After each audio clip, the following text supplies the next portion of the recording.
ಆನೇಕಲ್ ತಾಲೂಕಿನ ಎಲ್ಲ ದೃಶ್ಯ ಮಾಧ್ಯಮ, ಮುದ್ರಿತ ಮಾಧ್ಯಮ, ಸಾಮಾಜಿಕ ಜಾಲತಾಣದ ಪ್ರತಿನಿಧಿಗಳಿಗೆ ಈ ಮಾಧ್ಯಮಗೋಷ್ಠಿಗೆ ಸ್ವಾಗತವನ್ನು ಕೋರ್ತಾ, ಅದೇ ರೀತಿಯಾಗಿ ನಮ್ಮ ಸಮುದಾಯದ ಹಿರಿಯರು ಹೋರಾಟಗಾರರಾದಂಥ ಬಸವರಾಜಣ್ಣವ್ರಿಗೂ ಕೂಡ ಸ್ವಾಗತವನ್ನು ಕೋರ್ತಾ, ಸಹೋದರ ಪುರುಷೋತ್ತಮ ಅವ್ರಿಗೂ ಕೂಡ ಸ್ವಾಗತವನ್ನು ಕೋರ್ತಾ, ಈ ದಿನ ಮಾಧ್ಯಮಗೋಷ್ಠಿಗೆ ಮೊದಲು ಭಾರತ ರತ್ನ ಸಂವಿಧಾನ ಶಿಲ್ಪಿ ಬಾಬಾ ಸಾಹೇಬ್ ಅಂಬೇಡ್ಕರ್ ಅವರಲ್ಲಿ ನಾವು ಕ್ಷಮೆಯನ್ನು ಯಾಚಿಸ್ತೇವೆ. ಯಾಕೆ ಕ್ಷಮೆಯನ್ನು ಯಾಚಿಸ್ತೇವೆ ಅಂತ ಹೇಳಿದ್ರೆ, ಈ ನಮ್ಮ ಜಾತಿ ಗಣತಿಯನ್ನು ಸ್ವಾತಂತ್ರ್ಯ ಬರೋದಕ್ಕೆ ಮೊದಲು ಜನಗಣತಿಯನ್ನು, ಜಾತಿ ಗಣತಿಯನ್ನು ಮಾಡಿದ್ದು. ತದನಂತರದಲ್ಲಿ ನಮ್ಮನ್ನು ಆಳ್ದಂಥ ಯಾವ ಸರ್ಕಾರಗಳು ಕೂಡ ಜನಗಣತಿಯನ್ನು ಮಾಡಿಲ್ಲ. ಆದಾಗ್ಯೂ ಕೂಡ ಬಾಬಾ ಸಾಹೇಬ್ ಅಂಬೇಡ್ಕರ್ ಅವರು ಸಂವಿಧಾನ ರಚನೆ ಸಂದರ್ಭದಲ್ಲಿ ಸುಮಾರು ಈ ದೇಶದಲ್ಲಿ 4,000ಕ್ಕೂ ಹೆಚ್ಚು ಅಧಿಕ ಜಾತಿಗಳಿದ್ದಾವೆ ಅಂತಕ್ಕಂಥ ಒಂದು ಪಟ್ಟಿಯನ್ನು ಮಾಡಿ ಸಂವಿಧಾನದಲ್ಲಿ ಬಂದಂಥ ಸಂವಿಧಾನದಲ್ಲಿ ಹಲವಾರು ವರ್ಷಗಳಿಂದ, ಶತಮಾನಗಳಿಂದ ಈ ಒಂದು ಸಮುದಾಯ ತುಳಿತಕ್ಕೊಳಪಟ್ಟಿದೆ. ಹಾಗಾಗಿ ಇವರಿಗೆ ರಾಜಕೀಯವಾಗಿ ಮತ್ತು ಸಾಮಾಜಿಕವಾಗಿ ಶಿಕ್ಷಣ ಕ್ಷೇತ್ರದಲ್ಲೂ ಕೂಡ ಮೀಸಲಾತಿಯನ್ನು ಕೊಡಬೇಕು ಅಂತೇಳಿ ನಮಗೆ 25% ಮೀಸಲಾತಿಯನ್ನು ಒದಗಿಸ್ಕೊಟ್ಟಿದ್ರು. ಈ ಶೇಕಡವಾರು ಮೀಸಲಾತಿಯನ್ನು ಪಡೆದಂಥ ನಮ್ಮ ಸಮುದಾಯದ ಮುಖಂಡರುಗಳು ಅಂದಿನ ಕಾಲಘಟ್ಟಕ್ಕೆ ಇದ್ದಂಥ ಸಮುದಾಯಕ್ಕೆ ತಕ್ಕಂತೆ ಅವರು ಏನು ಆ ಸಮುದಾಯಕ್ಕೆ ನ್ಯಾಯವನ್ನು ಕೊಡಿಸಬೇಕಾಗಿತ್ತು. ಆದರೆ ಯಾರೂ ಕೂಡ ಈ ಒಂದು ಪರಿಶಿಷ್ಟ ಜಾತಿಯಲ್ಲಿ ಬರ್ತಕ್ಕಂಥ ಯಾವ ನಾಯಕರು ಕೂಡ ಈ ಸಮುದಾಯಗಳ ಬಗ್ಗೆ ಎಲ್ಲೂ ಕೂಡ ಅವರು ಚಕಾರವನ್ನು ಎತ್ತಿಲ್ಲ ಮತ್ತು ಸಂವಿಧಾನದ ಬಗ್ಗೆ ಅಭಿವೃದ್ಧಿ ಮಾಡಲಿಕ್ಕೆ ಕೂಡ ಚಿಂತನೆಯನ್ನು ಮಾಡಿಲ್ಲ.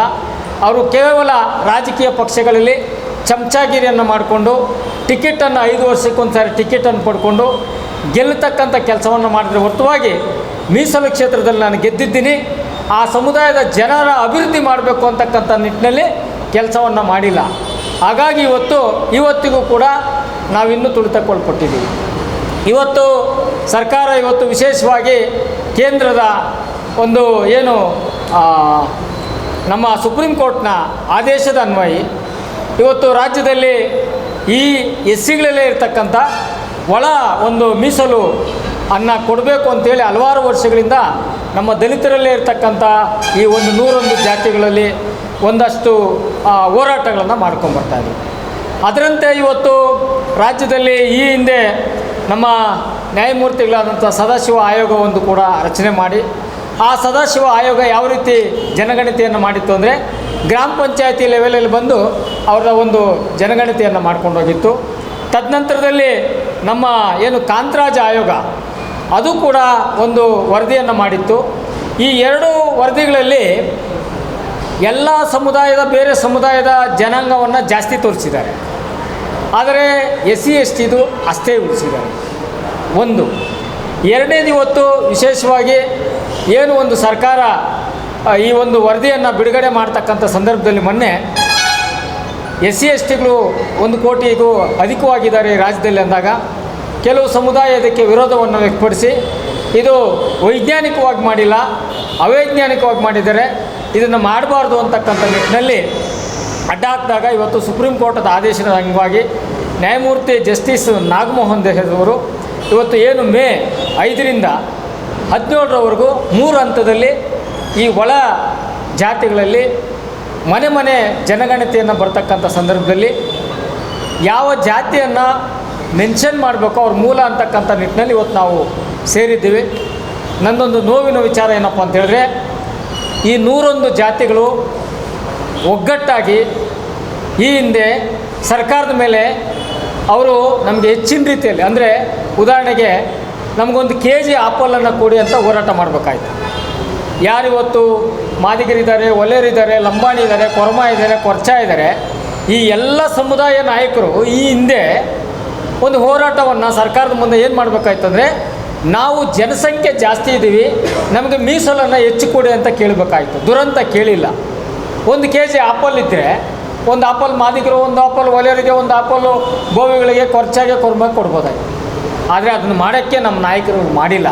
ಆದರೆ ಇವತ್ತು ದುರಂತ ಏನಾಗಿದೆಪ್ಪ ಅಂದರೆ ಒಂದು ಆಪಲಲ್ಲಿ ಕಟ್ ಮಾಡಿ ಪೀಸು ಮಾದಿಗರಿಗೊಂದು ಪೀಸು, ಒಲೆಯವ್ರಿಗೊಂದು ಪೀಸು, ಬೋವಿಗಳಿಗೊಂದು ಪೀಸು, ಪರ್ಚಾಗೊಂದು ಪೀಸು. ನಮ್ಮ ನಾಯಕರುಗಳಿಗೆ ಬದ್ಧತೆ ಇದ್ದಿದ್ದರೆ 1 kg ಆಪಲನ್ನು ಸರ್ಕಾರದಲ್ಲಿ ಕೇಳಬೇಕಾಗಿತ್ತು. ಸಂವಿಧಾನಾತ್ಮಕವಾಗಿ ಇವತ್ತು ರಾಜ್ಯದಲ್ಲಿ 1 ಕೋಟಿ ಇದ್ದೀವಿ, ದೇಶದಲ್ಲಿ ಒಂದು 20-30 ಕೋಟಿ ಜನಸಂಖ್ಯೆ ಇದ್ದೀವಿ.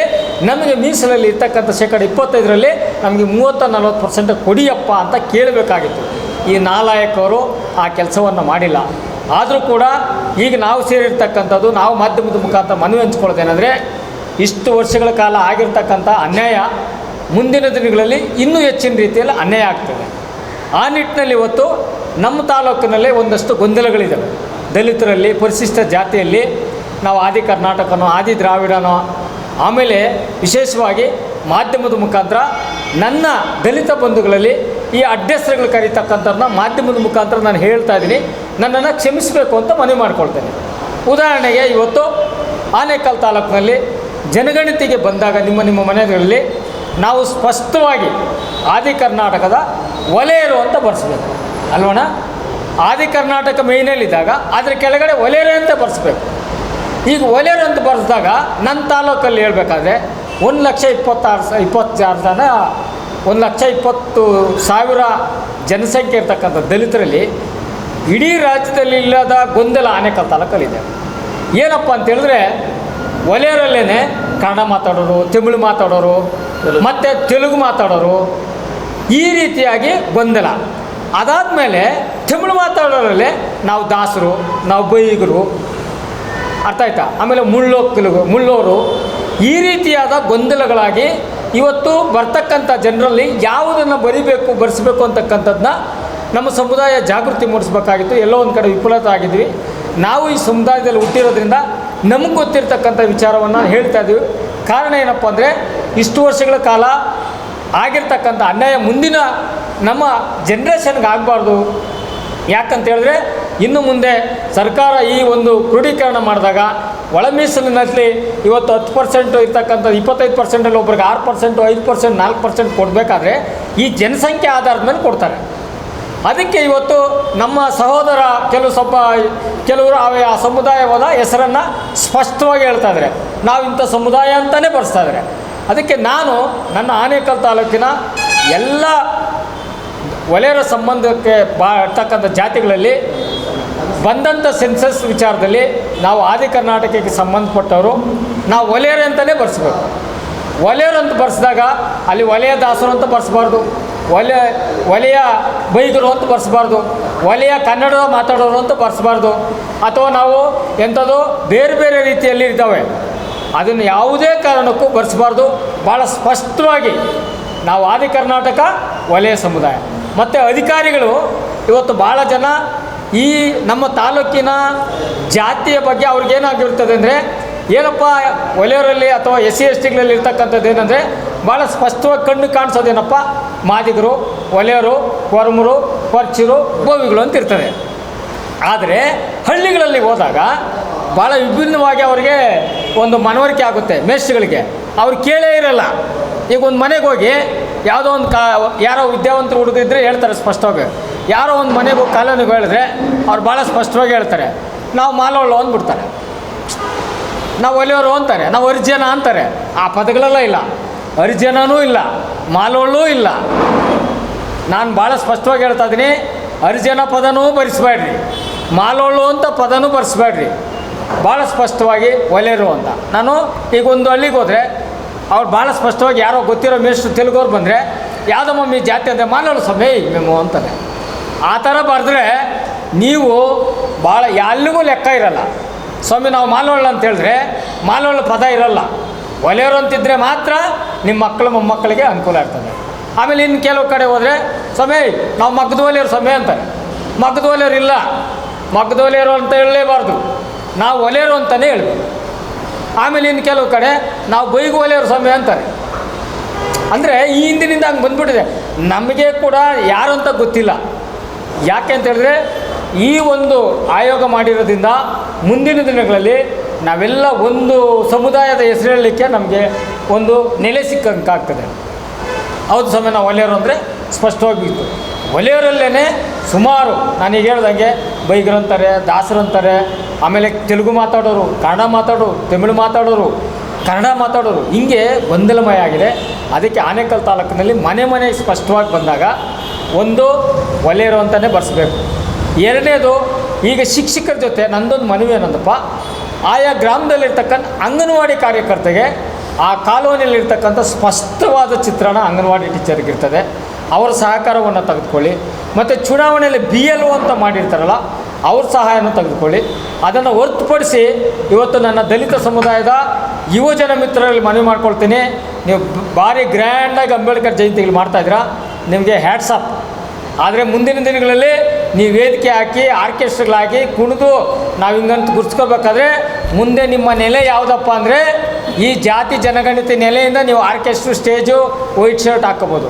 ಅದಕ್ಕೆ ಭಾಳ ಸ್ಪಷ್ಟವಾಗಿ ಪ್ರತಿ ಗ್ರಾಮದಲ್ಲಿರ್ತಕ್ಕಂಥ ದಲಿತ ಯುವಕರು, ವಿದ್ಯಾವಂತ ಯುವಕರು, ನೀವು ಸ್ಪಷ್ಟವಾಗಿ ವಾಲಂಟ್ರಾಗಿ ಆ ಮೇಸ್ಟ್ರುಗಳು ಬಂದಾಗ 5 ಮನೆ ಹತ್ರ ಹೋಗಿ ಸ್ಪಷ್ಟವಾಗಿ ಒಲೆಯರಿಂದ ಇದ್ದಂಥ ಮನೆಯಲ್ಲಿ ಒಲೆಯರಂತಲೇ ಬರ್ಸಿ. ಯಾಕಂದರೆ ಮುಜುಗರ ಇರ್ತದೆ ಕೆಲವರು ಹೆಂಗಸರಿಗೆ, ಪಾಪ ನಮ್ಮ ತಾಯಿಯಂದ್ರಿಗೆ ಅವ್ರಿಗೆ ಹೋಗಿ ಜಾತಿ ಕೇಳಿದಾಗ ಅಯ್ಯೋ ಹೋಗಿ ಸ್ವಾಮಿ ಯಾವುದಮ್ಮ ನಿಮ್ಮ ಜಾತಿ ಅಂದರೆ ಕೆಲವ್ರು ಹೇಳಲ್ಲ, ಕೆಲವ್ರಿಗೆ ಭಾಳ ಮುಜುಗರ, ಹೆಂಗೆ ನಾವು ಒಲೆಯರು. ಆಮೇಲೆ ಇನ್ನು ಕೆಲವ್ರಿಗೆ ಏನಂದರೆ ಹೈಟೆಕ್ ಆಗಿ ನಾವು ಹೆಂಗೆ ಹೇಳೋದು, ನಮ್ಮ ಜಾತಿನ ಹೆಂಗೆ ಹೇಳೋದು.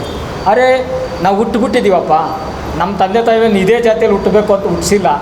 ಜನನ ಪ್ರಕ್ರಿಯೆಯಲ್ಲಿ ಎಲ್ಲರದು ಅದಂಗೆ ಆಗಿದೆ. ಹಾಗಾಗಿ ಪ್ರತಿ ಗ್ರಾಮದಲ್ಲಿರ್ತಕ್ಕಂಥ ಯುವಕರು ದಯಮಾಡಿ ನೀವು ಆಯಾ ಜನಗಣತಿ ಬಂದಾಗ, ಆಮೇಲೆ ಶಿಕ್ಷಕರಲ್ಲಿ ಮನವಿ ಮಾಡ್ತೀನಿ, ಅವರಿಗೆ ಕೂಡ ಇದರಲ್ಲಿ ಕೆಲವು ಗೊಂದಲಗಳಿದ್ದಾವೆ.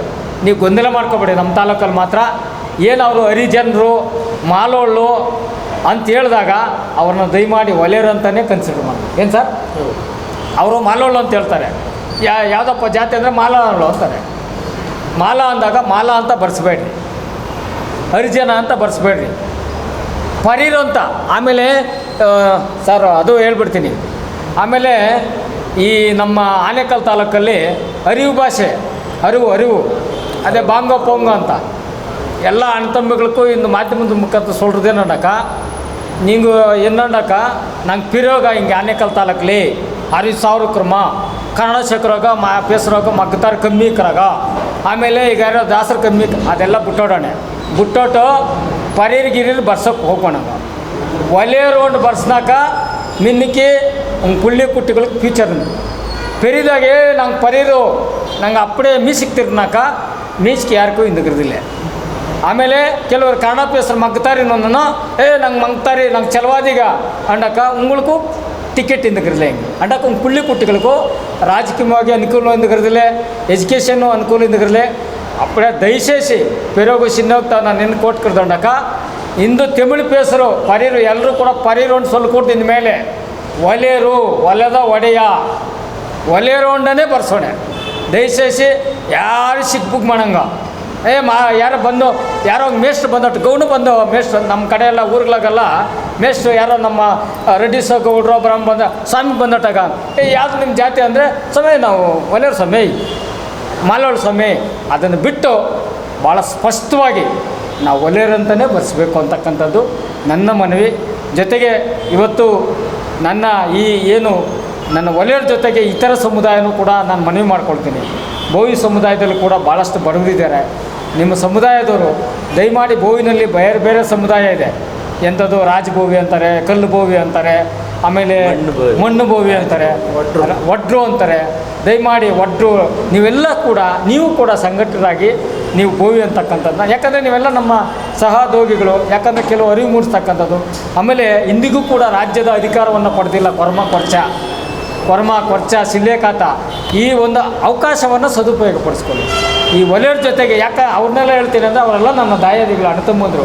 ಇಂಥ ಅವಕಾಶವನ್ನು ಪಡೆದುಕೊಳ್ಳಿ. ಇಲ್ಲ ಅಂತ ಹೇಳಿದ್ರೆ ನೀವು ಯಾರು, ನಿಮ್ಮ ಮಕ್ಕಳು ಯಾರು ಅಂತಕ್ಕಂಥದ್ದು ಮುಂದಿನ ದಿನಗಳಲ್ಲಿ ಹೇಳೋಕ್ಕಾಗಿಲ್ಲ. ನೋಡಿ 70-80 ವರ್ಷಗಳಿಂದ ನಾವು ಯಾರು ಅಂತ ಗೊತ್ತೇ ಇಲ್ಲ.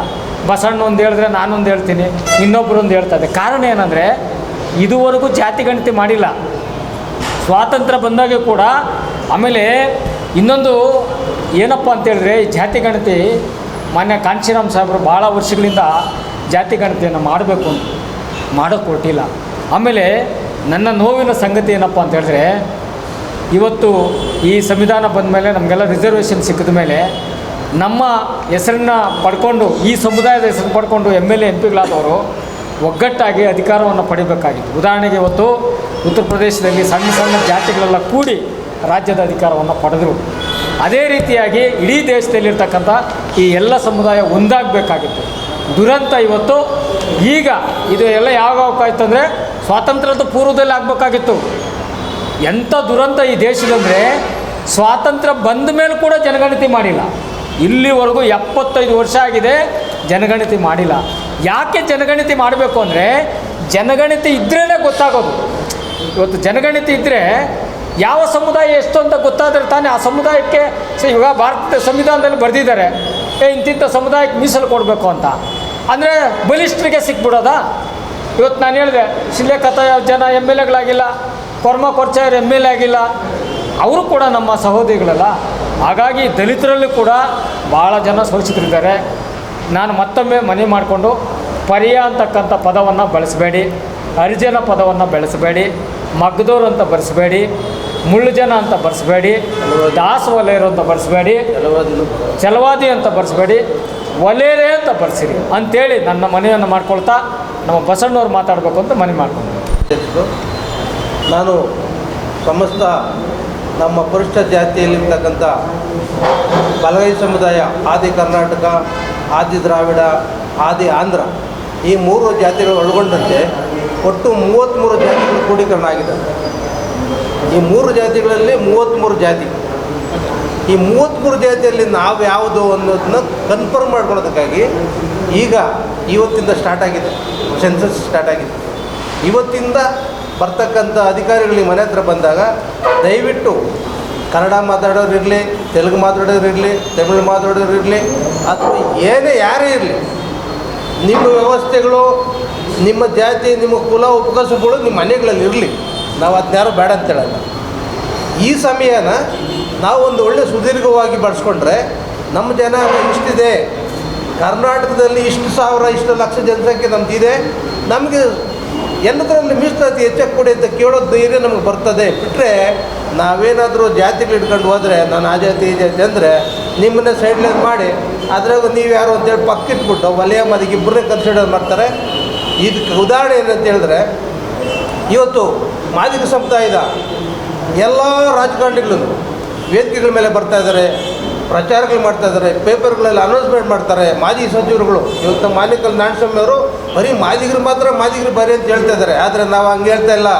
ಮಾದಿಗ ಸಮುದಾಯದವರಾದಂಥ ನೀವು ಸಹ ಮಾದಿಗ ಅಂತ ಬರೀರಿ, ಬೋವಿ ಸಮಾಜದವರಾದಂಥ ನೀವು ಬೋವಿ ಅಥವಾ ಒಡ್ಡರ್ ಅಂತ ಬರೀರಿ, ಲಂಬಾಣಿ ಸಮಾಜದವರಾದಂಥ ನೀವು ಲಂಬಾಣಿಗಳಂತಲೇ ಬರೀರಿ, ನಮ್ಮದೇನು ಅಭ್ಯಂತರ ಇಲ್ಲ.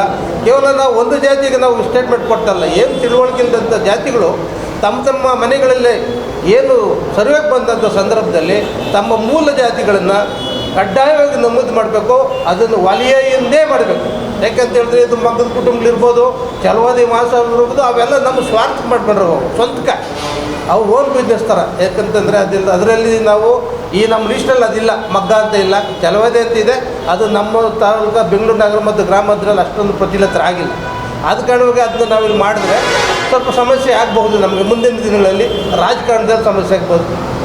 ಆ ಕಾರಣಕ್ಕಾಗಿ ನಾನು ಈ ಸಮಸ್ತ ಏನು ಪರಿಷತ್ ಜಾತಿಯಲ್ಲಿರ್ತಕ್ಕಂಥ ಎಲ್ಲ ವಿದ್ಯಾವಂತ ನಿರುದ್ಯೋಗಿಗಳೇ ಮತ್ತು ವಿದ್ಯಾರ್ಥಿಗಳೇ ಮತ್ತು ರಾಜಕಾರಣಿಗಳೇ, ದಯವಿಟ್ಟು ರಾಜಕಾರಣಿಗಳಿಗೆ ನಾನು ಇನ್ನೊಂದು ಸರಿ ಮನವಿ ಮಾಡ್ತೀನಿ.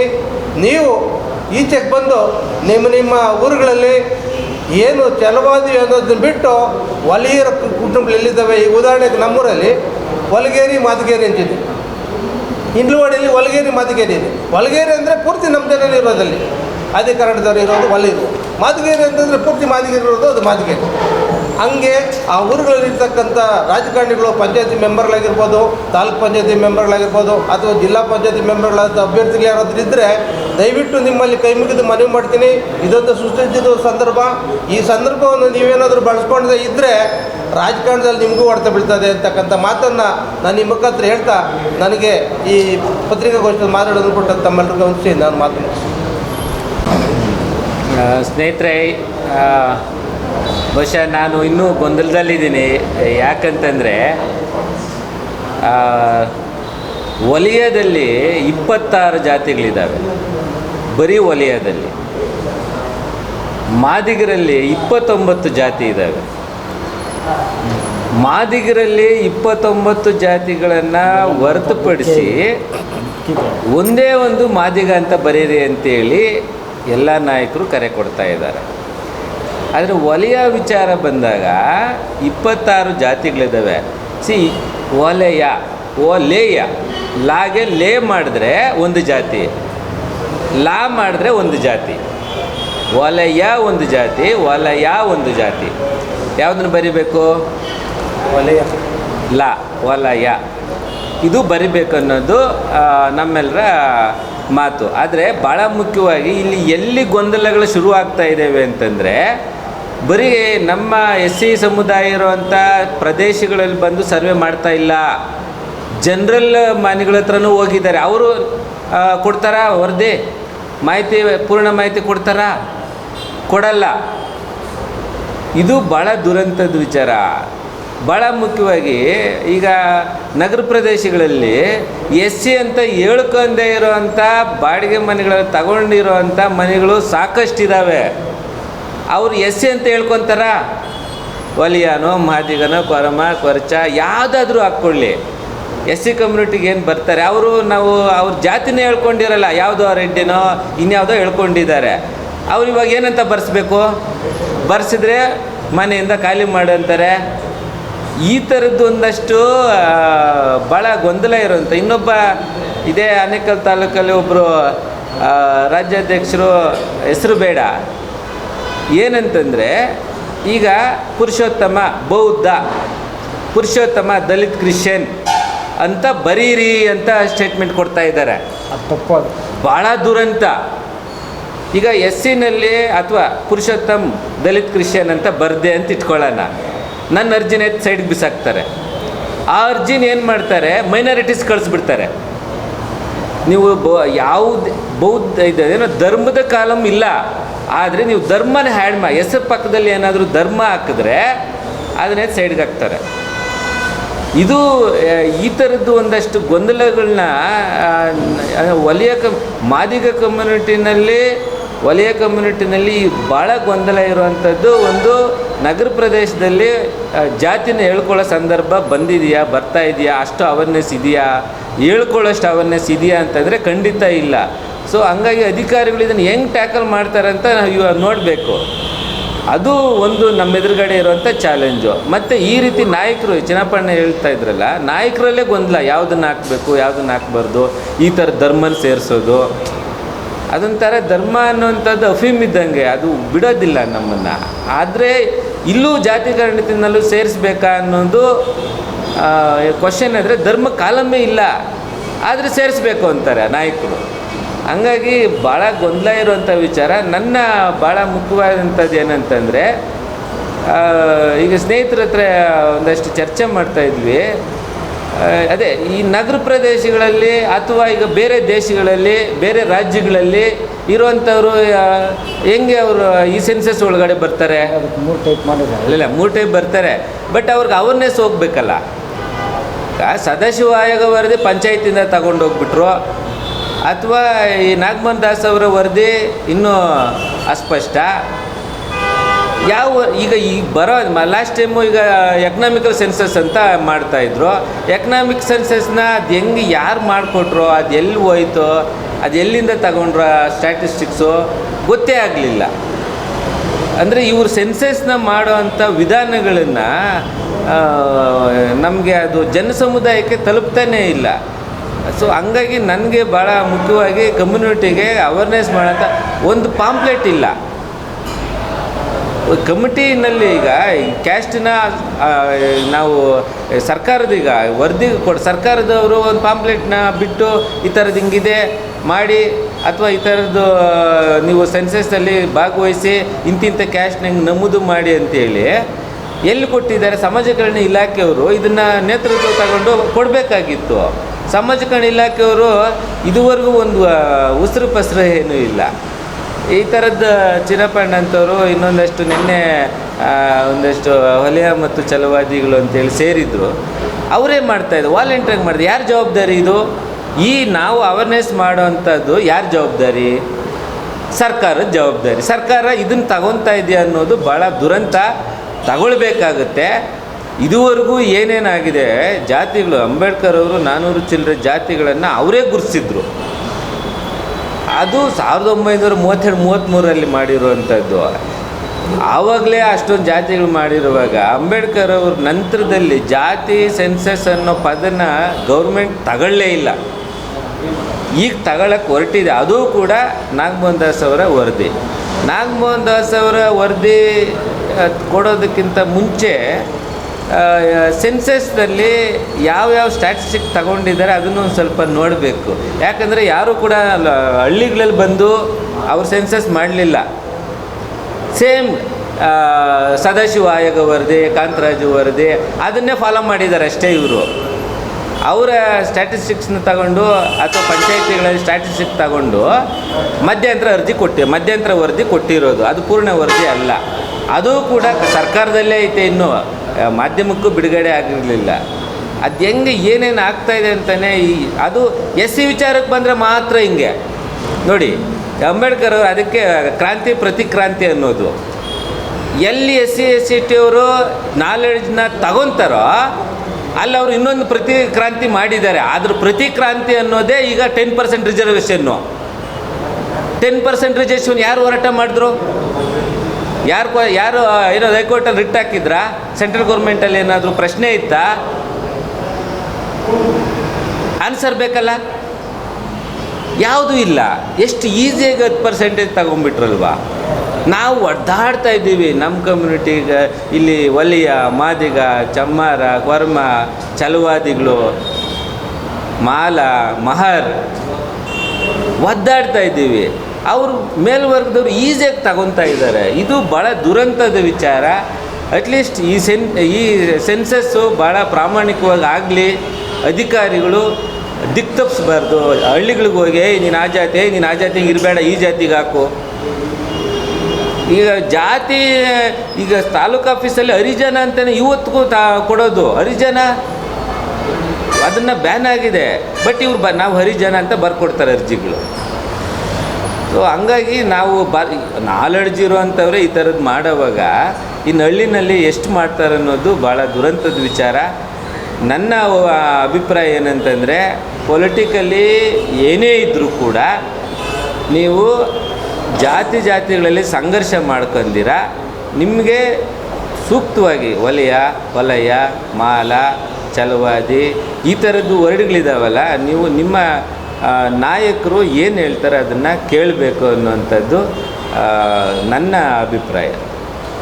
ಅದು ಪೂರ್ವಕವಾಗಿ ಕೆಲವು ಬೇರೆ ಬೇರೆ ಕ್ರಿಶ್ಚಿಯನ್ಸ್ಗೆ ಆಗ್ಬೋದು ಆ ಥರ.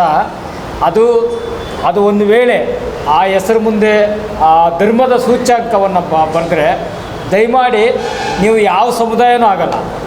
ಸಹೋದರ ಹೇಳಿದಂಗೆ ನೀವು ಅಲ್ಪಸಂಖ್ಯಾತ ಸಮುದಾಯ.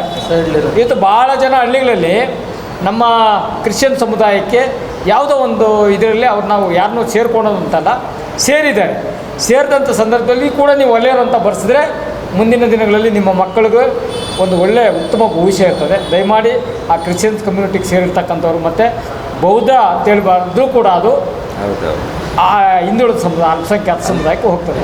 ಹಾಗಾಗಿ ಇವತ್ತು 75 ವರ್ಷ ಸ್ವಾತಂತ್ರ್ಯ ಪೂರ್ವದಲ್ಲಿ ಆಗಿರ್ತಕ್ಕಂಥದ್ದು ಸ್ವಾತಂತ್ರ್ಯ ಬಂದು ಇಷ್ಟು ವರ್ಷ ಆದಮೇಲೆ ಆಗ್ತಾಯಿದೆ. ಭಾಳ ಸ್ಪಷ್ಟವಾಗಿ ಎಲ್ಲರೂ ಕೂಡ ವಲಯ ಸಂಬಂಧಪಟ್ಟ ಜಾತಿಯವರೆಲ್ಲರೂ ಕೂಡ ವಲಯರು ಅಂತಲೇ ಬರೆಸಬೇಕು. ಅದರಲ್ಲಿ ಎಸ್ಪೆಷಲಿ ಆನೇಕಲ್ ತಾಲೂಕಲ್ಲಿ ತಮಿಳು ಮಾತಾಡೋ ವಲಯರು, ಕನ್ನಡ ಮಾತಾಡೋ ವಲಯರು, ತೆಲುಗು ಮಾತಾಡೋ ವಲಯರು, ಮತ್ತು ಈ ತಮಿಳು ಮಾತಾಡೋ ವಲಯದಲ್ಲಿ ದಾಸರು ಬೈಗರು ಅಂತೇಳಿ ಅದರಲ್ಲೊಂದು ಪದ ಇದೆ, ಅದನ್ನು ಕೂಡ ನೀವು ಬಿಟ್ಟುಬಿಟ್ಟು ವಲಯರೇ ಅಂತ ಬರೆಸಬೇಕು ಅಂಥೇಳಿ ನನ್ನ ಒಂದು ಮನವಿ. ಆಮೇಲೆ ಇವತ್ತು ನಾಳೆ ಆದರೆ ತಹಶೀಲ್ದಾರ್ಗೆ ಒಂದು ಮನವಿಯನ್ನು ಕೊಡಬೇಕು. ಯಾಕಂದರೆ ಆ ಸಂಬಂಧಪಟ್ಟ ಅಂಗನವಾಡಿ ಟೀಚರು ಮತ್ತು BLO ಅವ್ರನ್ನ ಸಹಾಯಕರಾಗಿ ತಗೊಂಡ್ರೆ ಅಲ್ಲೊಂದಷ್ಟು ಮಾಹಿತಿ ಇರ್ತದೆ. ಆಮೇಲೆ ನೋಡಿ, ಭಾಳ ಜನ ರಿಸರ್ವೇಷನಲ್ಲಿ ಗ್ರಾಮ ಪಂಚಾಯತಿ, ತಾಲೂಕ್ ಪಂಚಾಯತಿ, ಜಿಲ್ಲಾ ಪಂಚಾಯತಿ ಮೆಂಬರ್ಗಳಾಗಿದ್ದಾರೆ ನಮ್ಮ ಅಣ್ಣಂದರು. ದಯಮಾಡಿ ಇವತ್ತಾದರೂ ಎಲೆಕ್ಷನ್ ನಿಂತಾಗ ಮನೆ ಹೋಗಿ ಓಟ್ ಕೇಳ್ತಾರೆ 5 ಸಾರಿ 6 ಸಾರಿ. ಇವತ್ತು ಒಂದು ಸಾರಿ ಒಂದು 10 ಮನೆಗೆ ಹೋಗ್ಬಿಟ್ಟು ಒಲೆಯವರು ಅಂತ ಬರ್ಸಿರಿ. ನಿಮಗೂ ಮತ್ತು ಆ ಜಾತಿಯಲ್ಲಿ ಹುಟ್ಟಿದ್ದಕ್ಕೆ ಪುಣ್ಯ ಬರ್ತದೆ. ಭಾಳ ಜನ ಜಿಲ್ಲಾ ಪಂಚಾಯತ್ ಮೆಂಬರ್ ಆಗಿದ್ದೀರಾ, ತಾಲೂಕ್ ಪಂಚಾಯತ್ ಮೆಂಬರ್, ಇದೊಂದು ಸೇವೆ ಅಂತ ಮಾಡಿ. ಯಾಕಂದರೆ ಇದು ಒಂದು ಪುಣ್ಯವಾದ ಕೆಲಸ. ಯಾಕಂದರೆ ಪದೇ ಪದೇ ಜಾತಿ ಗಣತಿ ಮಾಡಲ್ಲ. ನಾನು ಹೇಳ್ದಂಗೆ 75 ವರ್ಷ ಆಗಿದ್ರೂ ಕೂಡ ಆಗಿಲ್ಲ, ಈಗ ಮಾಡ್ತಾ ಇದ್ದಾರೆ. ಅಟ್ಲೀಸ್ಟ್ ಈಗಲಾದರೂ ಒಂದು ಮಾಡೋದಕ್ಕೆ ಗ್ರಾಮ ಪಂಚಾಯತಿ ಎಲ್ಲ ಚುನಾಯಿತ ಸದಸ್ಯರುಗಳು ಸ್ವಯಂ ಪ್ರೇರಿತರಾಗಿ, ಇದೇನೂ ಆಗಲ್ಲಪ್ಪ, ಅರ್ಥ ಆಯ್ತಾ, ಇದು ಮುಂದೆ ಮಕ್ಕಳಿಗೆ ಅನುಕೂಲ ಆಗಬೇಕಾದ್ರೆ ಇದನ್ನು ಬರೆಸ್ಬೇಕು ಅಂತಕ್ಕಂಥದ್ದು ನಮ್ಮ ಒಂದು ಮನವಿ. ಹೌದಾ?